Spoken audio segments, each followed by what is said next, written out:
Salam damai sejahtera untuk kita semua. Selamat datang di kanal Jelajah Alkitab. Kami doakan, semoga semua kita selalu sehat raganya, selalu positif pikirannya, dan selalu optimis jiwanya.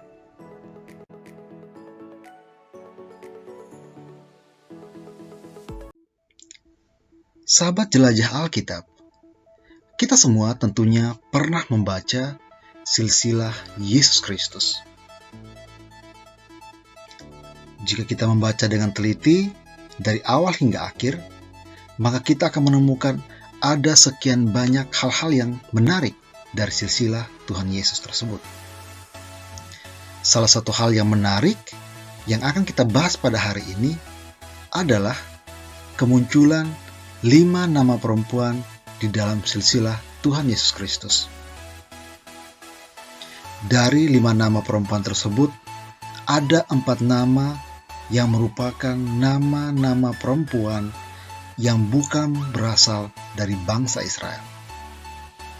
Siapa sajakah 4 perempuan asing yang termasuk dan tercatat di dalam silsilah Tuhan Yesus tersebut? Ayo kita jelajah Alkitab, kita temukan jawabannya. Perempuan asing yang pertama bernama Tamar. Kita bisa temukan kisah tentang Tamar dalam kitab Kejadian bab 38 ayat 11 sampai 30. Tamar adalah seorang gadis dari bangsa Kanaan. Tamar adalah istri pertama dari Er yang merupakan anak sulung dari Yehuda. Namun karena Er berlaku jahat di hadapan Tuhan, Er pun kemudian meninggal. Karena dalam kebudayaan Yahudi tidak benar membiarkan istri menjadi janda, maka kemudian Yehuda memberikan Tamar kepada adik dari Er yang bernama Onan. Onan berlaku tidak adil terhadap Tamar. Sampai akhirnya Onan pun meninggal tanpa memberikan keturunan bagi kakaknya Er. Pada suatu waktu, Tamar menyamar menjadi seorang perempuan seperti layaknya pelacur. Dan Yehuda kemudian tidur bersama Tamar yang merupakan menantunya. Dari hubungan tersebut, lahirlah 2 anak kembar yang bernama Peres dan Serah.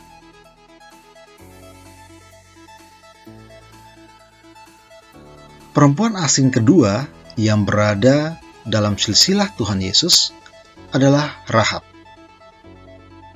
Dalam Alkitab, kita menemukan bahwa Rahab ini adalah seorang perempuan dari kota Yeriko. Ialah yang telah menyelamatkan 2 pengintai dari bangsa Israel yang dikirim oleh Yosua. Oleh karena kebaikan Rahab ini, Yosua dan orang-orang Israel membiarkan Rahab dan keluarganya tetap hidup. Selanjutnya, Rahab kemudian berkenalan dan menikah dengan seorang Israel dari suku Yehuda yang bernama Salmon atau Salma. Dari pernikahan keduanya ini, lahirlah Boas.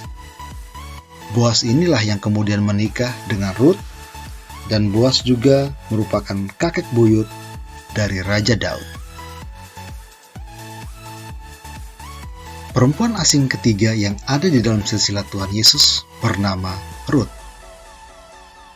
Rut merupakan perempuan dari bangsa Moab, sebuah bangsa yang dikutuk oleh Allah karena mereka menolak untuk menyembah Allah dan sebaliknya justru menyembah berhala. Rut mempunyai seorang mertua yang bernama Naomi. Naomi berasal dari bangsa Israel. Naomi adalah orang Yahudi.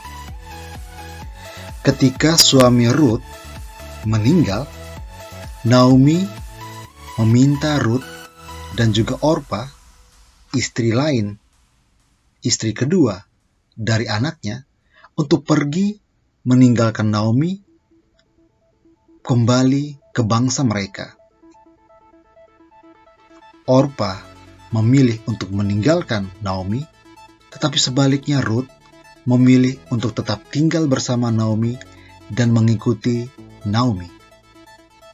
Akhirnya, Naomi membawa Ruth kembali ke Bethlehem.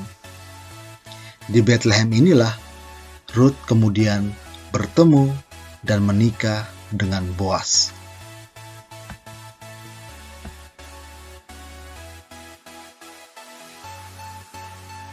Tokoh perempuan yang keempat adalah Batseba. Sahabat jelajah Alkitab tentunya sangat tahu tentang Batseba, tahu kisah antara Batseba dan Raja Daud. Sebelum Batseba menjadi istri dari Raja Daud dan menjadi ibu dari Salomo, Batseba ini merupakan istri dari Uria. Namun karena perbuatan jahat dari Raja Daud, akhirnya Uria meninggal dalam peperangan dan Batseba pun menjadi istri dari Raja Daud.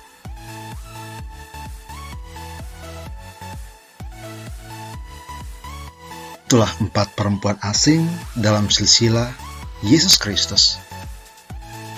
Mereka berasal dari tempat yang jauh, tempat yang tidak mengenal Allah, tetapi karena keterbukaan hati mereka memilih untuk percaya kepada Allah. Dan oleh karena kepercayaan itu, Allah memberikan rahmat agar mereka menjadi saluran kehadiran Tuhan Yesus ke dunia. Sahabat jelajah Alkitab, bagaimana dengan tanggapan kalian? Bagaimana pendapat kalian tentang hal ini? Apa sebenarnya pesan di balik kehadiran 4 perempuan asing dengan latar belakangnya masing-masing terhadap karya keselamatan Allah? Silakan tulis komentar dan pendapat kalian di dalam kolom komentar.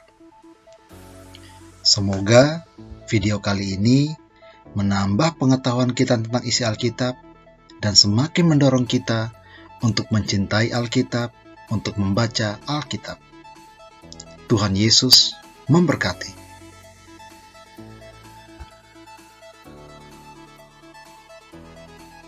Sahabat jelajah Alkitab, jangan lupa untuk tekan tombol subscribe dan bunyikan loncengnya. Terima kasih.